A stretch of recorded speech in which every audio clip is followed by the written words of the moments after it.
Joining us now is Richard Stern. He is the Director of the Federal Budget and Economic Policy at the Heritage Foundation. Richard, welcome. Thank you for having me on.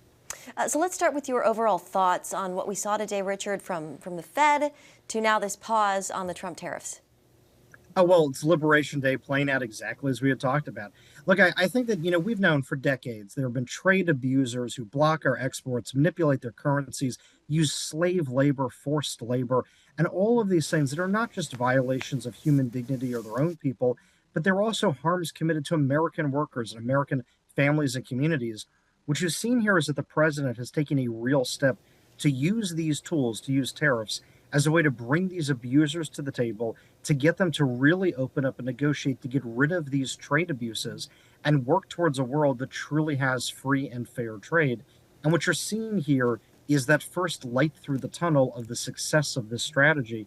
And of course, part of that is also securing our borders and all the other things that he's done over the last couple months. So I'm excited to see where we go from here. You're talking a little bit about what he calls the reshoring renaissance and, of course, placing a premium on the American worker. But in the short term, we're seeing a market rebound. And, of course, we know that markets aren't the economy, but they do serve as an indicator.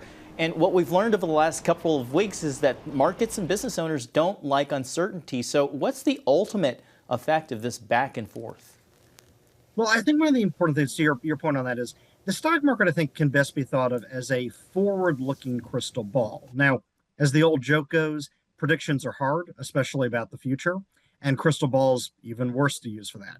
So, the markets, to your point, they don't like uncertainty, but I think what you saw was a decline based on people not having a knowledge of what the strategy exactly was or where it was going to go, whether it be successful or not.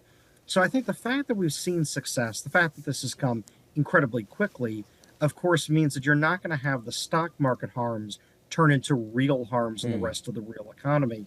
And of course, as people think that what's going to happen is a reduction in real global trade barriers, there's actually going to be more optimism for more real free trade that would improve industrial output everywhere across the planet. And, part of this is the broader suite of things the president's looking at: deregulation, tax cuts, DOGE, getting rid of duplicative and onerous government programs. And that's going to allow the more investment to flood into America. It'll make America, again, the most lucrative place to invest on. Okay. Richard, we have to leave it there. We're out of time. Thank you so much for coming on this evening. Richard Stern with the Heritage Foundation. Thanks, Richard.